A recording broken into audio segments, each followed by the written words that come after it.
Hi friends, എല്ലാവർക്കും channel അക്കാഡമിയുടെ daily current affairs സെഷനിലേക്ക് സ്വാഗതം. എന്റെ പേര് കിരൺ. എല്ലാവർക്കും സുഖം തന്നെ എന്ന് വിശ്വസിക്കുന്നു. നമുക്ക് നേരെ ഇന്നത്തെ ഡിസ്കഷൻ ആരംഭിക്കാം.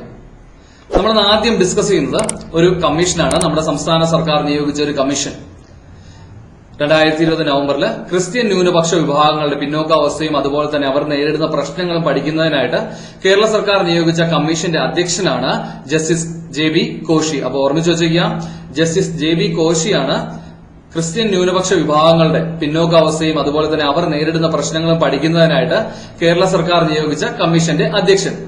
അതുപോലെ തന്നെ നമ്മൾ കഴിഞ്ഞ വീഡിയോകളിൽ മറ്റൊരു കമ്മീഷനെ കുറിച്ച് ഡിസ്കസ് ചെയ്തിരുന്നു. മുന്നോക്ക വിഭാഗങ്ങളിൽ സാമ്പത്തികമായിട്ട് പിന്നോക്കം നിൽക്കുന്നവരിൽ 10% സംവരണം ഏർപ്പെടുത്തുന്നത് സംബന്ധിച്ച് കേരള സർക്കാർ നിയോഗിച്ച റിപ്പോർട്ട് സമർപ്പിച്ച കമ്മീഷന്റെ അധ്യക്ഷനാണ് ജസ്റ്റിസ് K ശശിധരൻ നായർ. അപ്പോ ക്രിസ്ത്യൻ ന്യൂനപക്ഷ വിഭാഗങ്ങളുടെ പിന്നോക്കാവസ്ഥയും അതുപോലെ തന്നെ അവർ നേരിടുന്ന പ്രശ്നങ്ങളും പഠിക്കുന്നതിനായിട്ട് കേരള സർക്കാർ നിയോഗിച്ച കമ്മീഷന്റെ അധ്യക്ഷനാണ് ജസ്റ്റിസ് JB കോശി. അടുത്ത് ഡിസ്കസ് ചെയ്യുന്നത് N ഊര് ഗോത്ര പൈതൃക ഗ്രാമ പദ്ധതിയെ പറ്റിയാണ്. സംസ്ഥാന ടൂറിസം വകുപ്പിന്റെ സഹകരണത്തോടുകൂടി ആദിവാസികളുടെ തനത് ജീവിതവും അതുപോലെ തന്നെ അവരുടെ സംസ്കാരവും സംരക്ഷിക്കാനായിട്ട് കേരള സർക്കാർ ആരംഭിച്ച ഗോത്ര പൈതൃക ഗ്രാമ പദ്ധതിയാണ് N ഊര് എന്നുള്ളത്. അപ്പോൾ N ഊര് എന്നുള്ളത് ഗോത്ര പൈതൃക ഗ്രാമ പദ്ധതിയാണ്. സംസ്ഥാന ടൂറിസം വകുപ്പിന്റെ സഹകരണത്തോടുകൂടി ആദിവാസികളുടെ തനത് ജീവിതവും അതുപോലെ തന്നെ അവരുടെ സംസ്കാരവും സംരക്ഷിക്കുക ലക്ഷ്യമിട്ട് ആരംഭിച്ചിരിക്കുന്ന പദ്ധതിയാണ് N ഊര് എന്നുള്ളത്. കേരള പട്ടികജാതി പട്ടികവർഗ വികസന വകുപ്പ് കൈകാര്യം ചെയ്യുന്ന മന്ത്രി ആരാണ്? ശ്രീ AK ബാലനാണ്. അടുത്ത് ഡിസ്കസ് ചെയ്യുന്നത് കൊച്ചി ആസ്ഥാനമായുള്ള സ്റ്റാർട്ടപ്പായ തന്മാത്ര ഇന്നൊവേഷൻസ് പ്രൈവറ്റ് ലിമിറ്റഡിനെ പറ്റിയാണ്. 2020 നവംബറിൽ കേന്ദ്ര സർക്കാരിന്റെ മൈ ഗവൺമെന്റ് പദ്ധതിയും അതുപോലെ തന്നെ UN വിമനും ചേർന്ന് നടത്തിയ കോവിഡ് സ്ത്രീശക്തി ചാലഞ്ചിൽ പുരസ്കാരം നേടിയ കേരളത്തിൽ നിന്നുള്ള സംരംഭമാണ് തന്മാത്ര ഇന്നൊവേഷൻസ് പ്രൈവറ്റ് ലിമിറ്റഡ്. അപ്പോൾ ഓർമ്മിച്ചു വെച്ചേക്കുക, തന്മാത്ര ഇന്നൊവേഷൻ പ്രൈവറ്റ് ലിമിറ്റഡിന്റെ ആസ്ഥാനം കൊച്ചിയാണ്. കേന്ദ്ര സർക്കാരിന്റെ മൈ ഗവൺമെന്റ് പദ്ധതിയും അതുപോലെ തന്നെ UN വിമനും ചേർന്ന് നടത്തിയ കോവിഡ് സ്ത്രീശക്തി ചാലഞ്ചിൽ പുരസ്കാരം നേടിയ കേരളത്തിൽ നിന്നുമുള്ള സംരംഭമാണ് തന്മാത്ര ഇന്നൊവേഷൻസ് പ്രൈവറ്റ് ലിമിറ്റഡ്. അടുത്ത് ഡിസ്കസ് ചെയ്യുന്നത് ഒരു പുരസ്കാരമാണ് JCC വക്കം മുഹമ്മദ് ബഷീർ പുരസ്കാരം. 2020 പുരസ്കാരത്തിന് അർഹയായിരിക്കുന്നത് ചെറുകഥാകൃത്ത് K രേഖയാണ്. അപ്പോൾ ഓർമ്മിച്ചു വെച്ചേക്കുക, JCC വക്കം മുഹമ്മദ് ബഷീർ പുരസ്കാരം 2020 ലഭിച്ചിരിക്കുന്നത് ചെറുകഥാകൃത്ത് K രേഖയ്ക്കാണ്. അടുത്ത് ഡിസ്കസ് ചെയ്യുന്നത് ഒരു മൊബൈൽ ആപ്ലിക്കേഷനാണ്. അതിന്റെ പേര് നീരവ് എന്നാണ്. 2020 നവംബറിൽ കേരളത്തിലെ ജലസ്രോതസ്സുകളുടെ വിവരശേഖരണവും അതുപോലെ തന്നെ ജല ബജറ്റിംഗും സാധ്യമാക്കുന്നതിനായിട്ട് സംസ്ഥാന ഭൂജല വകുപ്പ് ആരംഭിച്ച പുതിയ മൊബൈൽ ആപ്ലിക്കേഷനാണ് നീരവ് എന്നുള്ളത്. അപ്പോൾ ഓർമ്മിച്ചു വെച്ചേക്കുക, നീരവ് എന്നുള്ളത് ഒരു മൊബൈൽ ആപ്ലിക്കേഷനാണ്. സംസ്ഥാന ഭൂജല വകുപ്പ് ആരംഭിച്ച പുതിയ മൊബൈൽ ആപ്ലിക്കേഷനാണ്. എന്തിനു വേണ്ടിയിട്ടാണ്? കേരളത്തിലെ ജലസ്രോതസ്സുകളുടെ വിവരശേഖരണവും അതുപോലെ തന്നെ ജല ബജറ്റിംഗും സാധ്യമാക്കുന്നതിനായിട്ട് ആരംഭിച്ച മൊബൈൽ ആപ്ലിക്കേഷനാണ് നീരവ് എന്നുള്ളത്.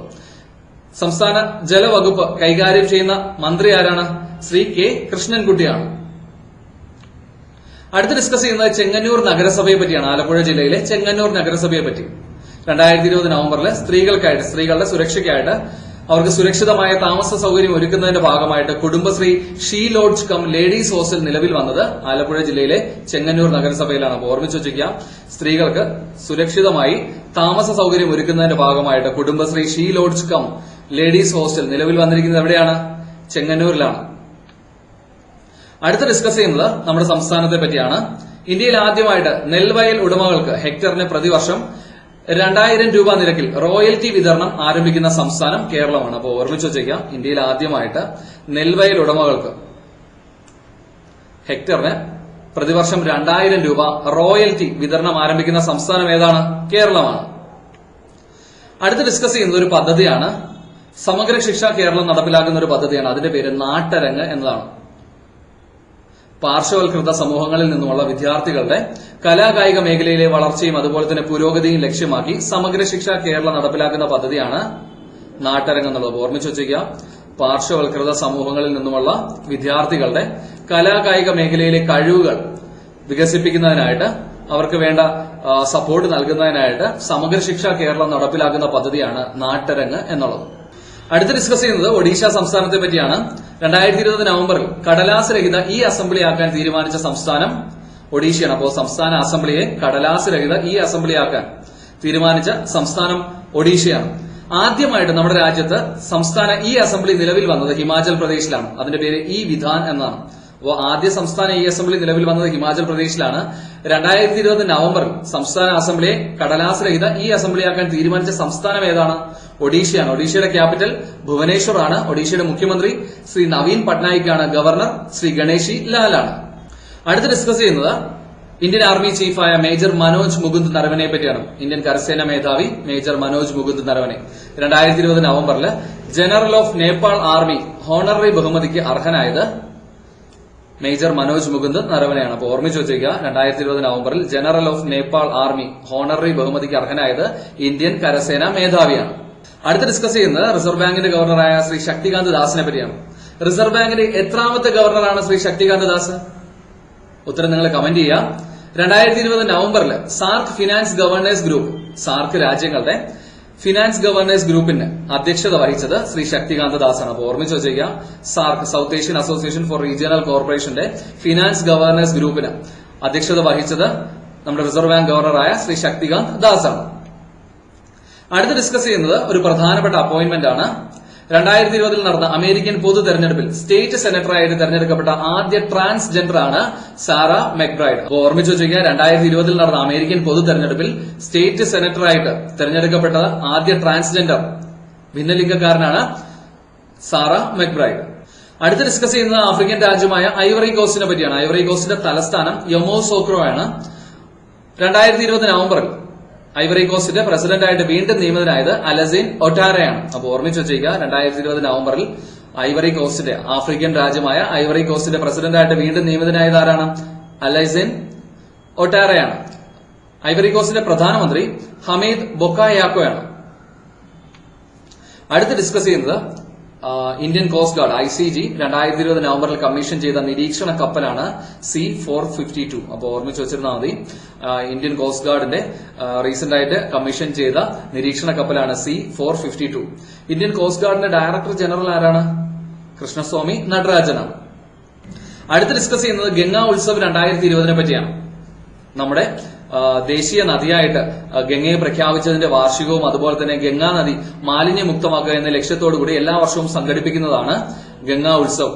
ഇപ്പൊ ഗംഗാ ഉത്സവ് 2020 സംഘടിപ്പിച്ചിരിക്കുന്നത് കേന്ദ്ര ജൽശക്തി മന്ത്രാലയവും അതുപോലെ തന്നെ നാഷണൽ മിഷൻ ഫോർ ക്ലീൻ ഗംഗയും ചേർന്നാണ്. അപ്പോ നോഡൽ ഏജൻസിയായ നാഷണൽ മിഷൻ ഫോർ ക്ലീൻ ഗംഗയും കേന്ദ്ര ജൽശക്തി മന്ത്രാലയവും ചേർന്നിട്ടാണ് ഗംഗാ ഉത്സവ് സംഘടിപ്പിച്ചിരിക്കുന്നത്. എന്തിനാണ് ഗംഗാ ഉത്സവ് സംഘടിപ്പിക്കുന്നത് എല്ലാ വർഷവും? നമ്മുടെ ദേശീയ നദിയായിട്ട് ഗംഗയെ പ്രഖ്യാപിച്ചതിന്റെ വാർഷികവും അതുപോലെ തന്നെ ഗംഗാ നദി മാലിന്യമുക്തമാക്കുക എന്ന ലക്ഷ്യത്തോടു കൂടിയാണ് ഈ എല്ലാ വർഷവും സംഘടിപ്പിക്കുന്നത്. കേന്ദ്ര ജൽശക്തി മന്ത്രാലയം കൈകാര്യം ചെയ്യുന്ന കേന്ദ്ര മന്ത്രി ആരാണ്? ശ്രീ ഗജേന്ദ്ര സിംഗ് ഷെഖാവത്താണ്. അടുത്ത് ഡിസ്കസ് ചെയ്യുന്നത് ക്രിക്കറ്റ് താരങ്ങളായ KL രാഹുലും അതുപോലെ തന്നെ മയങ്ക് അഗർവാളിനെ പറ്റിയാണ്. കർണാടക സർക്കാർ വിതരണം ചെയ്യുന്ന ഏകലവ്യ അവാർഡ് 2020 അർഹരായ ക്രിക്കറ്റ് താരങ്ങളാണ് KL രാഹുലും അതുപോലെ തന്നെ മയങ്ക് അഗർവാളും. അടുത്ത് ഡിസ്കസ് ചെയ്യുന്നത് പാകിസ്ഥാനിൽ നിന്നുള്ള അമ്പയറായ അലീം ദാറിനെ പറ്റിയാണ്. 2020 നവംബറിൽ അന്താരാഷ്ട്ര ഏകദിന ക്രിക്കറ്റിൽ ഏറ്റവും കൂടുതൽ മത്സരങ്ങൾ നിയന്ത്രിച്ച അമ്പയർ എന്ന നേട്ടത്തിന് അർഹനായ വ്യക്തിയാണ് അലീം ദാർ. 210 മത്സരങ്ങളാണ് അദ്ദേഹം നിയന്ത്രിച്ചത്. രണ്ടാം സ്ഥാനത്തുള്ളത് സൗത്ത് ആഫ്രിക്കൻ അമ്പയറായ റൂഡി കോയഡ്സൺ ആണ്. അപ്പോ ഏറ്റവും കൂടുതൽ ഏകദിന മത്സരങ്ങൾ, അന്താരാഷ്ട്ര ഏകദിന മത്സരങ്ങൾ നിയന്ത്രിച്ച അമ്പയർ എന്ന നേട്ടത്തിന് അർഹനായിരിക്കുന്നത് ആരാണ്? പാകിസ്ഥാൻകാരൻ അലീം ദാറാണ്. അടുത്ത് ഡിസ്കസ് ചെയ്യുന്ന ഒരു പുസ്തകമാണ്. അതിന്റെ പേര് the age of pandemics 1817 to 1920 how they shaped India and the world എന്നതാണ്. ഈ പുസ്തകം രചിച്ചിരിക്കുന്നത് ചിന്മയ് തമ്പയാണ്. അപ്പോ ഓർമ്മിച്ചു വെച്ചേക്കുക, the age of pandemics 1817 to 1920 how they shaped India and the world എന്ന പുസ്തകം രചിച്ചിരിക്കുന്നത് ആരാണ്? ചിന്മയ് തമ്പയാണ്. അടുത്ത് ഡിസ്കസ് ചെയ്യുന്നത് ഐക്യരാഷ്ട്രസഭയുടെ നേതൃത്വത്തിൽ ആചരിക്കുന്ന ഒരു ദിനമാണ്. യുദ്ധത്തിൽ നിന്നും അതുപോലെ തന്നെ മറ്റ് സംഘർഷങ്ങളിൽ നിന്നും പരിസ്ഥിതിയെ സംരക്ഷിക്കുന്നതിനെ ലക്ഷ്യമിട്ട് എല്ലാ വർഷവും നവംബർ മാസം 6 international day for preventing the exploitation of the environment in the war and armed conflict ആയിട്ട് ആചരിക്കുന്നു. അടുത്ത് ഡിസ്കസ് ചെയ്യുന്നത് ഒരു വിയോഗമാണ്. 2020 നവംബറിൽ അന്തരിച്ച പ്രശസ്ത ബോളിവുഡ് താരമാണ് ഫറാസ് ഖാൻ.